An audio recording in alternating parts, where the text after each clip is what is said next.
잔치장에 퍼지던 은은한 웃음은 흔적도 없이 사라졌고 모두의 시선은 입구에 선 나영은에게 쏠려 있었다. 그녀는 범수의 말에 아랑곳하지 않고 마치 주인공처럼 행사장을 둘러보았다. 내 딸 돌잔치야.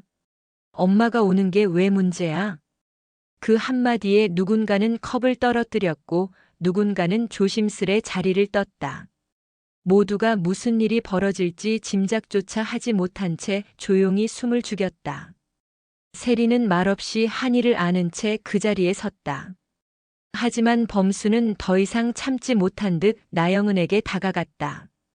그만해, 나영은. 여긴 내가 끼어들 곳이 아니야. 왜? 내가 빠져줘야 당신이랑 그 조용한 피아노 아가씨가 우리 애까지 키우면서 잘 살 수 있을 것 같아서? 나영은의 시선이 세리에게로 향했다. 날카롭고 적대적인 눈빛이었다.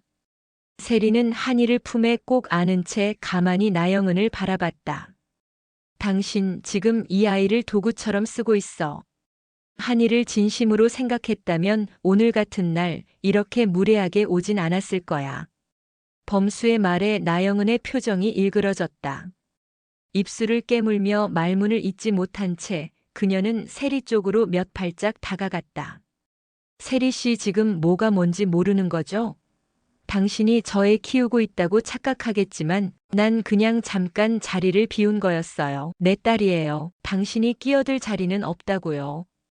세리는 조용히 그러나 분명하게 대답했다. 당신이 자리를 비운 시간 동안 한이는 울 때마다 품에 안아준 사람이 필요했고 아플 땐 밤새 곁을 지켜줄 사람이 필요했어요.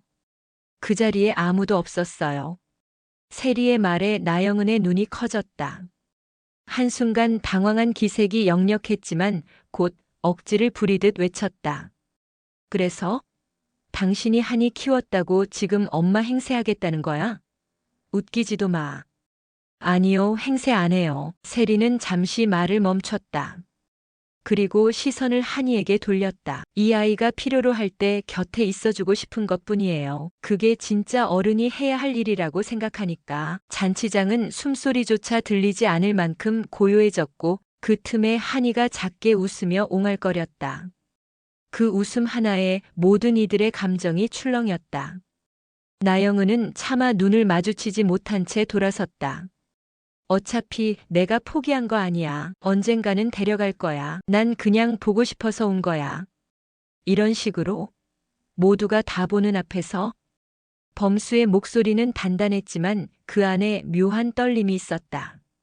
나영은은 눈을 내리깔았다. 나도 알아. 내가 해선 안 될 짓이란 거. 그래도 그 아이 얼굴도 못 본 지가 얼마나 됐는지 알아? 그 아이 생일인데 그냥 얼굴만 보려던 거야. 범수는 더 말하지 않았다. 그저 조용히 고개를 돌렸다. 그 순간 뒤쪽에서 조심스레 다가온 발소리가 들렸다. 잠시 후 마광숙이 조심스레 다가왔다. 정말 세상 일은 알 수가 없네. 저런 식으로 불쑥 나타나는 것도 능력이야 참. 잔치는 그렇게 이어졌고 세리와 범수 그리고 가족들은 다시 한번 마음을 다잡았다. 오늘은 한이의 날. 그 무엇보다 이 아이의 첫 번째 생일이었다. 그리고 그날 밤 범수는 세리에게 문자를 보냈다. 오늘 고생 많았어요. 고맙습니다. 한이도 저도요. 세리는 한참을 그 문자를 바라보다 조용히 웃으며 답장을 보냈다. 한이는요, 오늘 진짜 많이 웃었어요. 그 짧은 대화는 그날 있었던 수많은 일들을 대신했다. 상처도 눈물도 오해도 모두 묻어둔 채로. 그 밤 그들은 그렇게 한 발짝 더 가까워지고 있었다. 며칠 뒤 범수는 책상 앞에 앉아 있다가 문득 휴대폰을 들었다. 세리에게 보낸 메시지가 떠올랐다.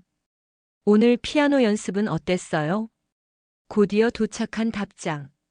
교수님은 오늘 수업 잘하셨어요? 저도 열심히 쳤어요. 다음에 들려드릴게요. 짧은 말에 마음이 몽글몽글해졌다. 그 순간 범수는 창문 너머로 스며드는 봄, 햇살처럼 세리라는 존재가 자신의 삶에 점점 스며들고 있음을 실감했다. 더 이상 그녀를 학생이 아닌 한 사람으로 바라보기 시작한 자신을 숨길 수 없었다. 조심스러웠지만 분명한 시작이었다. 그날 밤 그는 세리에게 다시 메시지를 보냈다. 그 연주 정말 들을 수 있을까요? 다음 주말쯤 식사하면서. 잠시 후 도착한 답장은 간단했다. 기다릴게요, 교수님. 그 짧은 글자들 안에 묘한 설렘이 맴돌았다. 그리고 범수는 오랜만에 깊고도 편안한 미소를 지었다. 주말 저녁. 작은 연습실에 세리는 조용히 앉아 있었다. 손끝이 피아노 건반 위를 스치듯 떠다녔다. 그 옆엔 오범수가 앉아 있었다. 넥타이는 풀었고 셔츠 소매는 거쳐 있었다. 오늘만큼은 교수가 아닌 한 사람의 남자로 이 공간에 머물고 있었다. 세리는 잠시 숨을 고르더니 조용히 연주를 시작했다. 브람스의 인터메조 아프 118로. 어릴 적 엄마가 자주 들려주던 곡이라고 했다. 잔잔하면서도 깊은 아슬한 정조가 감돌았다. 범수는 아무 말 없이 그녀의 옆모습을 바라보았다. 건반을 누르는 손가락의 떨림, 순간순간 흔들리는 눈꺼풀, 무언가를 말없이 토해내려는 듯한 연주 속 감정들. 그건 음악이라기보다 한편의 고백이었다. 곡이 끝나자 세리는 피아노 앞에서 조용히 손을 내려놓았다. 많이 흔들렸죠? 아니, 진심이 들렸어. 범수의 말에 세리는 살짝 웃었다. 그리고 피아노 뚜껑을 닫고 돌아섰다. 이 곡 어릴 적 들을 때마다 마음이 아팠어요. 그땐 왜 그런지 몰랐는데 나중에 알았죠. 불안할 때마다 엄마가 이 곡을 틀었어요. 그러니까 이건 엄마의 불안이었구나.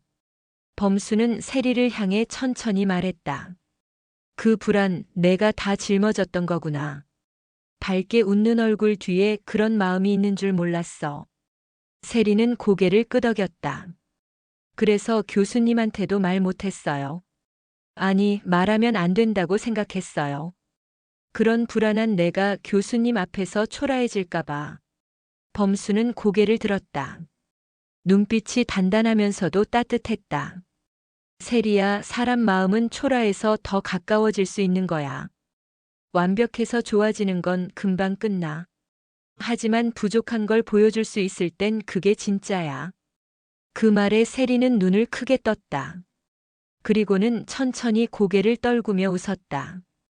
교수님이 그런 말 해주실 줄 몰랐어요. 늘 정확하고 무섭고 완벽주의자처럼 보였는데. 나도 사람인데. 범수는 잠시 숨을 고르고 말을 이었다. 내가 너한테 마음이 생기기 시작한 건 내가 무너지면서도 다시 일어날 때였어. 두 사람 사이에 깊은 침묵이 흘렀다. 그러나 그 침묵은 어색함이 아닌 고요한 신뢰였다. 이후 두 사람은 근처의 작은 식당으로 향했다. 잔잔한 음악이 흐르는 조용한 공간에서 세리는 따뜻한 된장찌개를 한 숟갈 떠먹으며 말했다. 교수님은 왜 저 같은 사람을 좋아하게 된 걸까요? 범수는 젓가락을 내려놓고 그녀를 바라봤다. 처음엔 너한테서 아내의 흔적을 봤어. 말투나 행동에서 문득 그런 장면이 떠올랐어. 그게 죄책감으로 이어졌고. 그래서 더 피하려고 했던 것 같아. 지금은요? 지금은 너만 보여. 그 짧은 말에 세리는 눈을 깜빡이며 고개를 숙였다. 범수는 이어서 천천히 말했다. 하지만 너에게 짐이 되긴 싫어. 내가 감당 못할 관계를 시작하진 않을 거야. 그러니까 한 걸음씩 같이 걸어갈 수 있으면 좋겠어. 세리는 고개를 들었다. 눈동자에 미세한 물기가 맺혀 있었다. 저 교수님한테 기대도 돼요? 무너지지 않고 그냥 기대는 거요. 범수는 천천히 손을 내밀었다. 그 손을 조심스럽게 맞잡는 세리. 작고 따뜻한 손이었다. 이젠 기대도 돼. 그날 밤 세리는 혼자 자취방으로 돌아와 창가에 앉아 조용히 스마트폰을 열었다. 범수에게서 도착한 메시지가 한 줄 남겨져 있었다. 오늘 연주는 너였어. 참 예뻤다. 그 말을 보며 세리는 살짝 웃었다. 아무도 듣지 못한 웃음. 하지만 그 웃음 속엔 오래 기다려온 진심이 있었다. 다음 날 아침 세리는 독고세리에서 세리 씨가 된 듯한 느낌을 받으며 카페로 향했다. 밤새 범수의 메시지를 몇 번이나 다시 읽었고 아직도 손끝에 그의 온기가 남아있는 듯 했다. 하지만 그 행복감은 오래가지 않았다. 카페 문을 열자마자 그녀는 낯익은 얼굴을 마주쳤다. 검은색 정장, 붉은 입술. 그리고 날 선 눈매로 그녀를 스캔하는 나영은. 오랜만이네, 세리 씨. 그 말투엔 짙은 냉소가 묻어 있었다. 세리는 짧게 고개를 숙였지만 나영은은 자리를 비켜주지 않았다. 여기서 이러고 있어도 돼요? 교수님이랑 무슨 사이인지 뻔히 아는 사람들 많은데. 도대체 어디까지 오를 생각이에요? 세리는 잠시 숨을 고르고 말했다. 그렇게 말하지 말아주세요. 전 숨기고 싶은 사이 아니에요. 그래서요? 교수님이랑 진심이에요? 그 사람 아내 죽은 지 몇 년 안 됐어요. 그 아이가 엄마 그리워할 나이인데 그 자리에 당신이 들어갈 자격이 있어요? 그 말은 단도직입이었고 잔인했다. 세리는 할 말을 잃었고 나영은은 피식 웃으며 돌아섰다. 그날 저녁 세리는 약속된 시간보다 20분이나 일찍 연습실에 도착했다. 피아노 뚜껑을 열지도 않은 채 앉아서 멍하니 손만 바라봤다. 잠시 후 문이 열리고 범수가 들어왔다. 세리야, 무슨 일 있었어? 세리는 그제야 눈을 들었다. 눈빛이 흔들리고 있었다. 교수님, 혹시 저랑 있으면 부담스러워요? 무슨 말이야, 갑자기. 주변 사람들이 다 알아요. 교수님이 나랑 있는 거. 교수님한테 안 좋은 말들도 하고 나한테도 많이들 그래요. 범수는 그녀에게 다가가 손을 잡으려 했다. 하지만 세리는 자연스럽게 그 손을 피했다. 저 그냥 혼자 있는 게 나을 것 같아요. 그 말은 너무 갑작스러웠고 범수는 눈을 크게 떴다. 세리야, 무슨 말을 듣고 왔든 나랑 먼저 이야기해야지. 도망치든 말하면 난 무력해진다. 교수님만 무력한 거 아니에요. 세리의 목소리는 낮고 떨렸다. 저도요. 저도 매일 제 자리를 의심해요. 이게 사랑인지 누군가의 그림자인지. 혹시 제가 누군가의 자리를 빼앗는 건 아닌지 그 생각 안 해보셨어요? 범수는 말을 잇지 못했다. 그 순간 세리는 조용히 가방을 들고 문 쪽으로 향했다. 그러다 다시 돌아서며 말했다. 조금만 저 혼자 생각할 시간을 주세요. 며칠 후 독고탁의 기습이 시작됐다. 독수리 술도가 앞마당에 흰 벤이 세워졌고 그 안에서 검은 양복을 입은 남자들이 내렸다. 마님 계시냐? 낮게 웃는 독고탁의 목소리가 문 안까지 울려 퍼졌다. 광숙이 깜짝 놀라 뛰쳐나왔고 뒤따라 범수와 오흥수도 모습을 드러냈다. 뭐야 또 이 인간은. 아이고 광숙 씨 이래 봬도 장인 될지도 모를 사람한테 말 좀 곱게 합시다. 독고탁은 범수를 힐끗 보고는 이어서 말했다. 교수님 우리 딸 아직도 찜하셨습니까? 어쩐지 요즘 표정이 어두운 게 딱 마음이 식을 타이밍인데 말이죠. 범수는 말없이 독고탁을 바라보다 조용히 말했다. 제 사생활은 그쪽이 다룰 문제가 아닙니다. 세리 씨가 불편해하지 않게 해주세요. 아이고 불편은 무슨. 내 딸이 어디 가서 손가락질 안 받게 하려고 그러는 거죠. 사람이 죽은 자리는 빈자리가 아니라고 교수님. 그 말에 광숙이 나서서 막으려 했지만 범수는 손을 들었다. 그 눈빛엔 흔들림이 없었다. 그 빈자리에 세리 씨가 서도 되는지 그건 제가 아니라 그녀가 선택할 문제입니다. 독고탁은 한 박자 늦게 웃었다. 좋아. 그렇게 똑 부러지게 나오시겠다. 그는 비웃음을 흘리며 돌아섰고 배는 검은 연기를 내뿜으며 골목을 빠져나갔다. 그리고 밤. 세리는 다시 피아노 앞에 앉았다. 이번엔 건반에 손을 대지 않았다. 조용한 방 안에서 울리던 소리는 휴대폰의 알림음뿐. 문자 하나. 범수였다. 나는 기다릴게. 내가 나한테 돌아올지 아니면 떠날지 어떤 선택이라도 널 원망하진 않을게. 그 대신 그 마음은 나한테 직접 말해줘. 세리는 천천히 화면을 껐다.